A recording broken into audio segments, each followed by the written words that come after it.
कल जो मैंने होमवर्क में क्वेश्चन डाला था वो क्वेश्चन कुछ इस प्रकार से था। क्वेश्चन था कि टेन 1/10 100x का अवकलन dx के सापेक्ष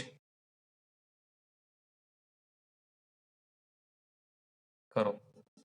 1/10 100x का आपको अवकलन करना है dx के सापेक्ष। कैसे करोगे? आपको कुछ नहीं करना। सबसे पहले तो ये जो पद दे रखा है जिसका आपको अवकलन करना है उसको आपको y के बराबर मानना होगा। तो y बराबर क्या आ जाएगा? 1/10 100x। अब देखिए, ये जो देखिए 1/10x होता है तो वो किसके बराबर होता है? वो होता है cot x के बराबर। क्योंकि आपको पता है कि 10 किसका उल्टा होता है? cot का उल्टा होता है ना। 1/10x आपने पढ़ा है 10वीं में ट्रिग्नोमेट्री के फॉर्मूला में कि 1/10x किसके बराबर होता है? cot x के बराबर होता है। तो यहाँ पर 1/10 100x है तो इसको आप cot x के बराबर लिख सकते हो। तो हमने लिख लिया, ये किसके बराबर हो जाएगा? cot। और यहाँ पर x का मान कितना है? 100x है, तो यहाँ पर 100x लिखेंगे। ठीक है, ये हो गया y। सॉल्यूशन। ठीक है, अब देखिए यहाँ पर जो y दे रखा है आपको, y बराबर cot 100x है। अब ये देखिए इसका सीधा फॉर्मूला हमारे पास में नहीं है तो हमें क्या करना होगा? 100x को t के बराबर मानना पड़ेगा। t बराबर क्या आ जाएगा? 100x आ जाएगा। अब देखिए यहाँ पर 100x की जगह मैं t लगा दूंगा तो क्या हो जाएगा? cot t आ जाएगा, y बराबर cot t। ठीक है, सॉल्व करो इसको। अब देखिए यहाँ पे t बराबर क्या है? 100x है। किसकी फॉर्म में? x की फॉर्म में ना, तो इसका आप अवकलन करोगे तो x के सापेक्ष करोगे। ठीक है, dt अपॉन dx बराबर क्या हो जाएगा? 100x। 100x का अगर आप अवकलन करेंगे तो क्या आ जाएगा? 100 आ जाएगा। तो dt अपॉन dx हमारे पास में क्या आ गया? 100 आ गया। यहाँ पर क्या दे रखा है? y इज इक्वल टू क्या है? cot t है। ठीक है, इसका भी इंटीग्रेशन, इसका भी डिफरेंशिएशन करना होगा, अवकलन करना होगा। तो dy अपॉन, अब देखिए किसके सापेक्ष करोगे? ये y का पद किसमें किसमें दे रखा है? t के रूप में दे रखा है ना, तो हमें t के सापेक्ष करना होगा। तो dy अपॉन dt, तो क्या आ जाएगा? cot t का अगर आप अवकलन करते हो तो किसके बराबर होता है? माइनस का कोसेक स्क्वायर t के बराबर होगा। cot t का अगर आप अवकलन करोगे तो किसके बराबर होगा? माइनस का कोसेक स्क्वायर t के बराबर होता है। रख दिया। अब देखिए अब हमारे पास में दो वैल्यू आ गई। एक तो हमारे पास में आ गया dy अपॉन dt की वैल्यू, और एक हमारे पास में आ गई dt अपॉन dx की वैल्यू। अब देखिए आपको निकालना क्या है? dx करना है, इंटीग्रेशन क्या है? अवकलन करना है x के सापेक्ष। ठीक है, और यहाँ पर हमने इस पूरे पद को y मान लिया है तो मतलब y का अवकलन करना है आपको x के सापेक्ष। तो क्या होगा? dy अपॉन dx होगा। y का अवकलन अगर आप x के सापेक्ष करोगे तो उसके लिए क्या आएगा? dy upon dx। अब देखिए dy अपॉन dx, लेकिन हमारे पास में तो dy अपॉन dt है और dt अपॉन dx है, तो हम इन दोनों की सहायता से dy अपॉन dx कैसे निकाल सकते हैं? तो हम क्या करते हैं, इन दोनों को गुणा कर देते हैं एक दूसरे से। dy अपॉन dt गुणा dt अपॉन dx। क्योंकि गुणा करेंगे तो क्या होगा? देखिए dt से dt कट जाएगा तो पीछे क्या रहेगा हमारे पास में? dy अपॉन dx रह जाएगा, जो कि इसके बराबर है। तो आप इस dy अपॉन dx के बराबर ये चीज लिख सकते हो। dy अपॉन dx के बराबर dy अपॉन dt गुणा dt अपॉन dx लिख सकते हो, क्योंकि dt से dt काटोगे तो वापस ये की ये चीज आ जाएगी। अब देखिए dy अपॉन dt है, इसकी वैल्यू हमने निकाली, कितनी आई? माइनस का कोसेक स्क्वायर t।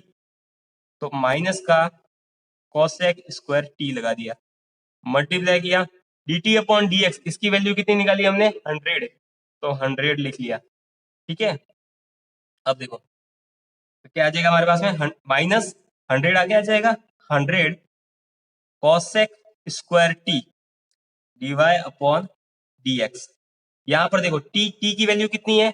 t की वैल्यू हमने कितनी मानी थी? 100x मानी थी। तो यहाँ पर t की जगह मैं क्या लिख लेता हूँ? t बराबर इज इक्वल टू क्या हो जाएगा? 100x हो जाएगा। ठीक है, तो यहाँ पर क्या आ जाएगा? dy upon dx is equal to क्या आ जाएगा? Minus 100 cosec square 100x। Answer. ठीक है, इस तरह से इस क्वेश्चन को सॉल्व करना था। आज हम नया टॉपिक स्टार्ट करेंगे जिसका नाम है इंटीग्रेशन, हिंदी में बोलते हैं समाकलन। इसका मतलब होता है जोड़ना। अवकलन का मतलब होता है तोड़ना, समाकलन का मतलब क्या होता है? जोड़ना। समाकलन, इसके महत्वपूर्ण सूत्रों का आज अध्ययन करेंगे। कुछ फॉर्मूला है, उन फॉर्मूलों का आपको अध्ययन करना है। इसमें ज्यादा डिटेल से नहीं पढ़ेंगे, क्योंकि जितना आपके सिलेबस, जितना आपकी जरूरत है फिजिक्स में, जितनी इसकी जरूरत आएगी उसी के हिसाब से इसको पढ़ेंगे, क्योंकि ये समाकलन भी बहुत लंबा चौड़ा टॉपिक है। बहुत सारे इसमें फॉर्मूले हैं अलग अलग तरह के, पर वो हमारे कहीं काम नहीं आएंगे, तो हमें उसको पढ़ने की जरूरत नहीं है। हमें बेसिक कुछ फॉर्मूले हैं जो हमें पता होने चाहिए। कुछ तो ट्रिग्नोमेट्री के फॉर्मूले हैं और कुछ बेसिक फॉर्मूले है ना। देखिए, इस समाकलन का मानक सूत्र होता है, नंबर पहला, समाकलन का मानक सूत्र क्या होता है कि अगर आप समाकलन करते हो x की घात n का dx का, अगर आप समाकलन करते हो तो किसके बराबर होता है? वो बराबर होता है x की घात n plus one upon n plus one के बराबर होता है। एक सेकेंड होल्ड करना, एक सेकेंड। तो समाकलन के महत्वपूर्ण सूत्रों की बात कर रहे थे। पहला सूत्र क्या है? x की घात n का अगर आप समाकलन करते हो तो किसके बराबर होता है? समाकलन को इस प्रकार से लिखा जाता है। अब देखिए, x की घात n है, इसका अगर आप x के सापेक्ष समाकलन कर रहे हो तो dx के रूप में लिखा जाएगा साथ में। अगर इसी की जगह आप dt के t के सापेक्ष समाकलन कर रहे होते तो dt लिखा जाता, ठीक है। किसी और पद के सापेक्ष समाकलन कर रहे होते तो वो पद लिखा जाता। लेकिन यहाँ पर क्या है? x की घात n, आप x के सापेक्ष समाकलन कर रहे हो तो dx लिखा गया है साथ में, और ये समाकलन का चिन्ह होता है। देखो, समाकलन को इंग्लिश में बोलते हैं इंटीग्रेशन, ठीक है। इंटीग्रेशन, इंटीग्रेशन का आई आ रहा है ना, सबसे फर्स्ट लेटर क्या आ रहा है? आई। तो देखो, आई को मैं, देखिए आई को मैं इस तरह से लिख सकता हूँ, क्योंकि अगर इसको इस तरह से बना दिया जाएगा तो वापस आई बन जाएगा ना, तो मैं इसे इस तरह से लिख सकता हूँ। तो ये हो गया हमारे समाकलन का चिन्ह, ठीक है। ये समाकलन का चिन्ह होता है। अब देखिए, x की घात n का अगर आप समाकलन करते हो dx के रेस्पेक्ट में, dx के सापेक्ष, तो किसके बराबर होगा? x की घात n प्लस वन, जो n घात है उसमें एक जुड़ जाएगा, और नीचे जो घात है वो नीचे आके और उसमें भी एक जुड़ जाएगा। x की घात n प्लस वन बट्टा n प्लस वन, ये हमारा मानक सूत्र है समाकलन का। दूसरी चीज, चलिए इसके ऊपर कुछ क्वेश्चंस करते हैं, ठीक है। एग्जांपल करेंगे इसके ऊपर। x की घात 5 है dx, इसका जल्दी से मेरे को इस फॉर्मूले को अप्लाई करते हुए इसका समाकलन करके मेरे को बताओ क्या आएगा इसका आंसर। देखो, x की घात 5 का अगर आप समाकलन करते हो dx के सापेक्ष तो कैसे होगा? फॉर्मूला क्या है हमारे पास में? x की घात n बराबर किसके होता है? x की घात n प्लस वन बटा n प्लस वन के बराबर। तो आपको यहाँ पर x की घात 5 है, इसका अगर आप समाकलन करोगे तो किसके बराबर होगा? x की घात 5 प्लस एक बट्टा 5 प्लस एक, जो घात है उस घात में एक जोड़ दिया और नीचे उस घात को लिख के उसमें एक जोड़ दिया, तो ये हमारा आ गया। देखिए, घात में एक जोड़ दिया हमने और घात को नीचे लिख के एक जोड़ दिया, ठीक है। 5 और एक कितना हो जाएगा? 6, तो x की घात 6 बट्टा 5 और एक कितना हो जाएगा? 6, तो x की ये 6 आ जाएगा, और ये हमारा आंसर। चलिए, अगर आपने ये क्वेश्चन कर लिया है तो ये क्वेश्चन कीजिए, अंडर रूट एक्स का समाकलन करके दिखाइए। अंडर रूट एक्स का समाकलन, देखते हैं कौन आंसर लेके आता है। बहुत ही आसान है। आपको यहाँ पर सब खेल किसका है? पावर का खेल है ना, ठीक है। जो पावर में जो भी चीज है उसका आपको उसमें कुछ चेंजेस आ रहा है, बाकी किसी में कोई चेंज नहीं आ रहा है। यहाँ पर देखो, यहाँ पर क्या है? इसकी पावर में क्या है? अंडर रूट एक्स है, मतलब क्या हो गया? एक्स की पावर कितनी होगी? 1/2 नहीं होगी? एक्स की घात 1/2 dx। अंडर रूट एक्स को आप इस तरह से लिख सकते हो ना, एक्स की घात 1/2। अब आप करो इस सूत्र से समाकलन, तो क्या होगा? इसका समाकलन करोगे तो क्या आएगा? एक्स की घात 1/2 प्लस एक बट्टा 1/2 प्लस एक। तो 1/2 और एक कितना होता है? 3/2। एक्स की घात 3/2 अपॉन 3/2, ठीक है। 3/2 तो निकालना आता है ना तुम्हें? 1 प्लस 1/2, 2 का लो लसअप, ठीक है। 2 को मल्टीप्लाई करो 1 से तो कितना आएगा? 2 आएगा, प्लस 1 तो कितना आएगा? 3/2, इतना तो आता है ना, ठीक है। इससे सॉल्व हो जाएगा और ये आंसर आ जाएगा। इस तरह से करना है इस क्वेश्चन को। अच्छा, इसी की तरह मैं एक और क्वेश्चन डालता हूं, फिर करके दिखाओ।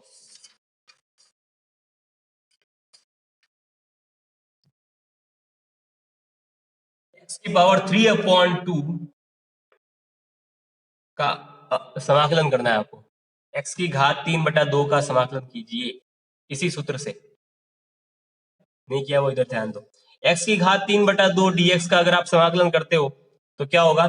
फॉर्मूला क्या है हमारे पास में? x की घात n बराबर x की घात n का dx के सापेक्ष समाकलन करने पर किसके बराबर हो जाता है, x की घात n प्लस वन बटा n प्लस वन। यहाँ पर क्या है, x की घात 3/2 है, तो x की घात 3/2 प्लस 1 बटा 3/2 प्लस 1। 3/2 प्लस 1 कितना होता है, 5/2। x की घात 5/2 लसब लेके आप कर सकते हो ना, नीचे भी क्या आ जाएगा 5/2। इसे आप इस तरह से भी लिख सकते हो, या फिर क्या करो, जो बट्टे में जो राशि दे रखी है उसको आप गुणा में ले जाओ, उल्टा करके उसको गुणा में ले जाते हो, तो क्या आ जाएगा 2/5 x की घात 5/2 आंसर। ठीक है, इसी तरह का एक क्वेश्चन और करो।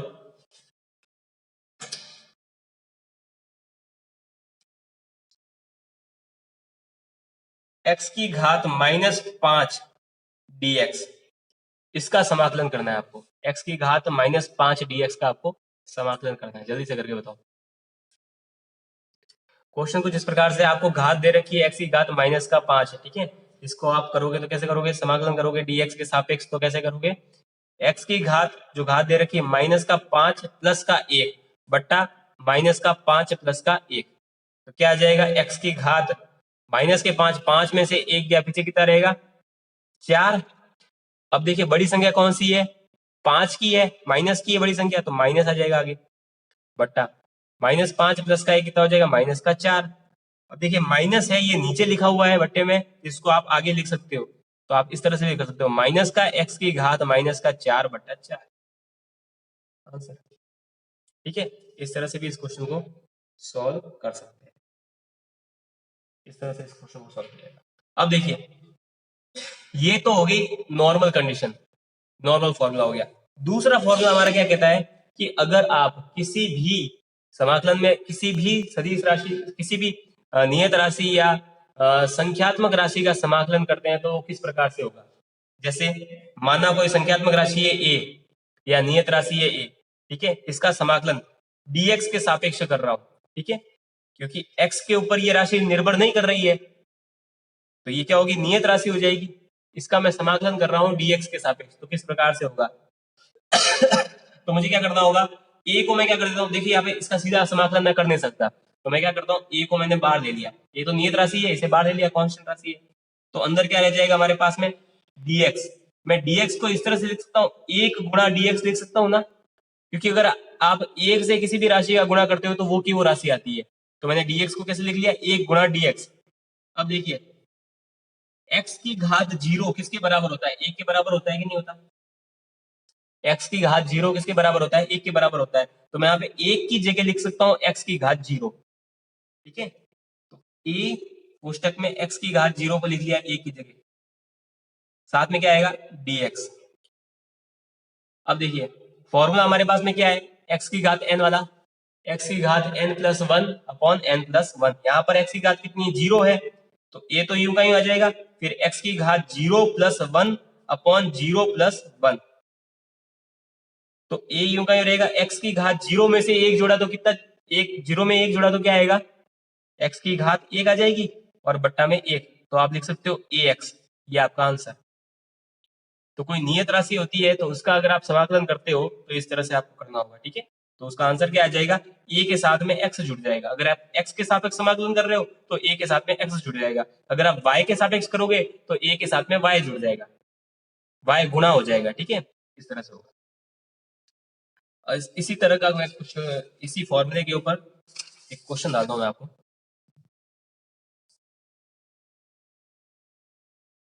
क्वेश्चन कुछ इस प्रकार से है कि 5 a dx, इसका आपको समाकलन करना है, 5a dx का समाकलन कीजिए, जल्दी से करो इस क्वेश्चन को, 5a dx, ध्यान दो।